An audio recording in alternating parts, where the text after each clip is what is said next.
नजर आते थे। बहुत सही सवाल आपने किया है। सवाल का जवाब दूं उससे पहले थोड़ा सा पृष्ठभूमि को समझने की जरूरत है। समय का ऐसा सीमा ध्यान रखिएगा, आपसे निवेदन। ऐसा क्यों हो रहा है? हाँ। देखिए, किसी भी राज्य को चलाने के उसकी अर्थव्यवस्था को मजबूत करना जरूरी होता है। हम देवभूमि के लोग हैं। हमारी अर्थव्यवस्था कर्मचारी बहुल्य क्षेत्र में कर्मचारियों के माध्यम से है, पेंशन के माध्यम से है, मनी ऑर्डर व्यवस्था है हमारे यहाँ। आज उत्तराखंड के अंदर जिस तरह से अग्निवीर की चोट मारकर नौजवान बच्चों के रोजगार को छीन लिया गया है, दूसरी तरफ मेरा यह सवाल आपके माध्यम से माननीय प्रधानमंत्री जी के लिए है, क्योंकि यहाँ जो भी चुनाव जीत रहा है माननीय प्रधानमंत्री जी के नाम से जीत रहा है और प्रधानमंत्री को देख के ही वोट भी पड़ रहा है। देश का चुनाव हो रहा है सर। मेरा ये मानना है, हमारे उत्तराखंड का ये मानना है कि कर्मचारी बहुल्य क्षेत्र में यदि रोजगार नहीं होगा तो हमारी अर्थव्यवस्था चरमरा जाएगी। दूसरी तरफ भारत के प्रधानमंत्री जी गुजरात से आते हैं। गुजरात की अर्थव्यवस्था जो है व्यापार से है, क्योंकि समुद्री इलाके से, और गुजरात के व्यापारियों को तमाम लोन में माफ छूट, हर तरह की सुविधाएं, आज गुजरात समृद्ध है।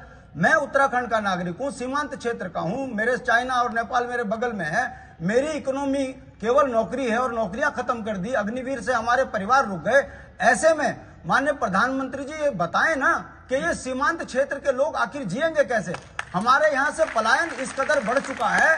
देखिए, 2 जून की रोटी के लिए हमको अपना गांव छोड़ना पड़ रहा है, अपनी बेहद कीमती जमीन छोड़नी पड़ रही है, और प्रधानमंत्री जी ना तो मूल निवास पर कुछ बोल पा रहे हैं, ना यहाँ के भू कानून पर कुछ बोल पा रहे हैं। बड़े बड़े माफियाओं ने हमारी संपत्तियों पर कब्जा कर लिया है। रोजगार का आपने हाल हम देख लिया है कि नौजवान लड़का आज प्रधानमंत्री को आंख दिखा रहा है टीवी से।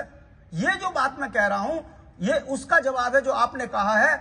अब आप लगा लीजिए, एक तरफ 100 करोड़ का एक सांसद है और एक तरफ यूकेडी में 5 लाख रुपए नहीं है। ऐसे में टक्कर होगी। हम सवाल फिर चुनाव आयोग से भी करते हैं कि आप 95 लाख खर्चा करने की बात करते हो, मगर जो निर्दलीय होगा वो कहां से लाएगा? जो गरीब पहाड़ के बीच में संघर्ष करने वाला है वो चुनाव में कैसे जीतेगा?